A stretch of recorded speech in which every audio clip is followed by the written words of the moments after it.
Hi everybody, it's Stefan Molyneux from Free Domain Radio. This is Why You Are Unemployed, Part the Third. One thing that is really hard to understand simply because it's never been explained to you, and there's very obvious reasons why it's never been explained to you. The moment I explain it to you, you will see. One of the reasons that it's very hard to understand exactly why statism and taxation and hyper-regulation and overcomplication and trade barriers and tariffs and forcible union contracts and the predations of the public sector and fiat currency, why that makes everybody in the long run so catastrophically poor. And you are poor. You are absolutely in the red, no matter what your assets are, unless you're a millionaire, because of the national debt that has been written in the blood of your future. Let me explain to you why statism produces such grinding poverty in the long run, and why it's so tragic and ridiculous to imagine that violence can solve the problem of poverty and a lack of education and lack of security in old age and so on.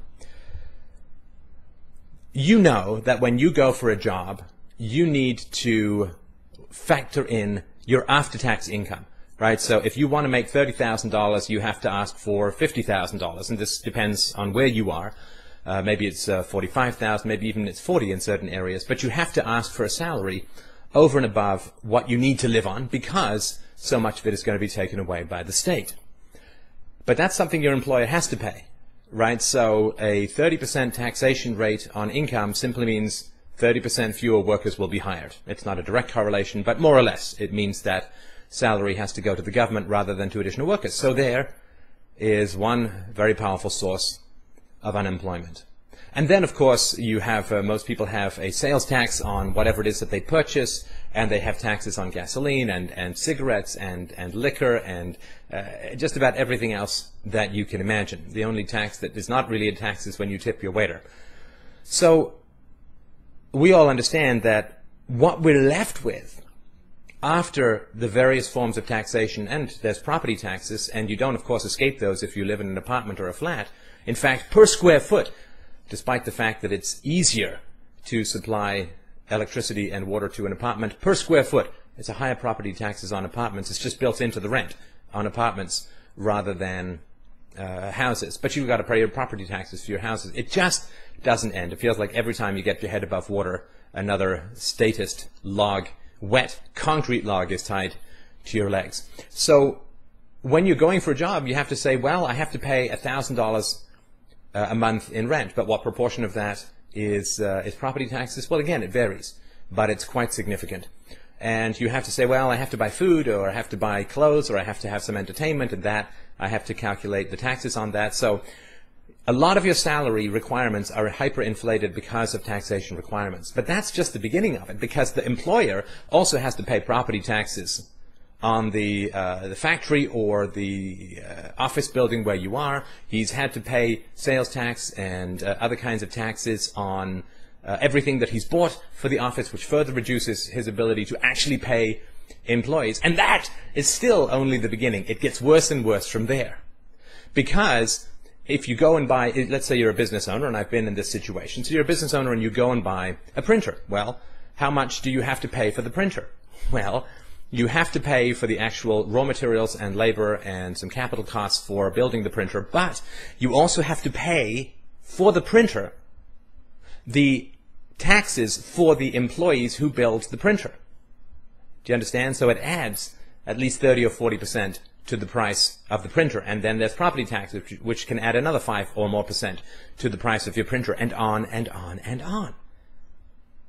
Now, most economic transactions have at least a dozen steps from the very beginning to the final product. And in each one of these steps, 30, 40% or more has to go to the government rather than to each person. This is a cumulative effect. So you understand that by the time it gets to you, the actual money that is going between you and the person who originated whatever you're buying is pennies on the dollar. People, you're living on table scraps. You're living on nothing. You're living on fluff. You're living on dandelions. You're living off what happens to fall off the tables of your masters. That's why it's so ridiculous to use the state to solve the problem of poverty. So, and I'll put the link to the spreadsheet at the bottom if you want. I did some calculations. A friend of mine helped me with some calculations. that on a mere 4 or 5 step process, the money that changes hands is only 30 and a bit% of the actual sum. In other words, without the taxation between you and somebody only 5 steps removed in an economic process, and that's not taking into account all the taxes, of course, and it's taking into account none of the national debt. In a mere 5-step process, you would be almost 3.5 times richer. Your dollar would be worth 3.5 times more without this constant shaving off, decapitation of your economic interactions through taxation. And that's what's so ridiculous about using the state. The state takes its pound of flesh on every single transaction. So by the time it's gone to half a dozen or a dozen transactions, you're looking at 10 times or more the money that you would otherwise need in a non-status society. And that's how you know in a free society, people would not be poor. If you had 3 or 5 or 10 times the actual purchasing power of your money right now, would you consider yourself poor? Let's say you were making $20,000. Well, in a free society, you would almost immediately go to $100,000 or $200,000 of purchasing power, because this continual extraction of taxation on every step of the economic process would be taken away. Your wealth would immediately go up multiple times. Your purchasing power would go up multiple times. This is not even counting the fact that there'd be no inflation in a free society, because the first thing a private currency provider would have to do would be to provide a stable currency for people to even be interested in adopting it. So I just really wanted to point this out, that you're not allowed to get a job because your employer has to pay so much in taxes, both to his employees, to get the building and everything he buys, and everything. His accountant is another overhead that's ridiculous, the tax lawyers, tax accountants, and so on. This is why you don't have a job, and this is how it's so ridiculous to think that you can use the guns of the state to bring about a utopia, to bring about plenty for the poor.